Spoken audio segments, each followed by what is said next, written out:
बिस्मिल्लाहिर्रहमानिर्रहीम। अस्सलाम वालेकुम। 11 न्यूज़ पाकिस्तान के साथ मैं हूं सना हुसैन। चलते हैं खबरों की जानिब। खबर शामिल करते हैं सिंध के जिला ठट्ठा से, जहां हमारे 11 न्यूज़ के ब्यूरो चीफ सैयद अफजल हुसैन शाह की रिपोर्ट। घारों के करीब कौमी शाहराह पर धुंध के बाइस खौफनाक हादसा, 6 गाड़ियां आपस में टकरा गई हैं। हादसा में 5 अफराद जाँ बहक और 12 अफराद शदीद जख्मी हो गए।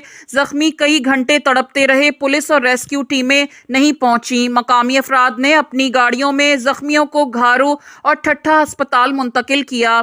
SHO घारू जाँ बहक और जख्मी अफराद की तादाद से भी लाइलम निकले। ठट्ठा कराची कौमी शाहराह घारू वाटर पार्क के मकाम पर शदीद धुंध के बाइस 6 गाड़ियां, जिनमें कार, ट्रक, मजदा ट्रक शामिल थे।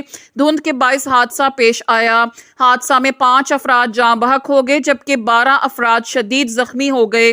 पुलिस और रेस्क्यू टीमें बर वक्त ना पहुंचने से जख्मी कई घंटे तड़पते रहे, जिन्हें बाद में मकामी अफराद ने निजी गाड़ियों में अस्पताल मुंतकिल किया।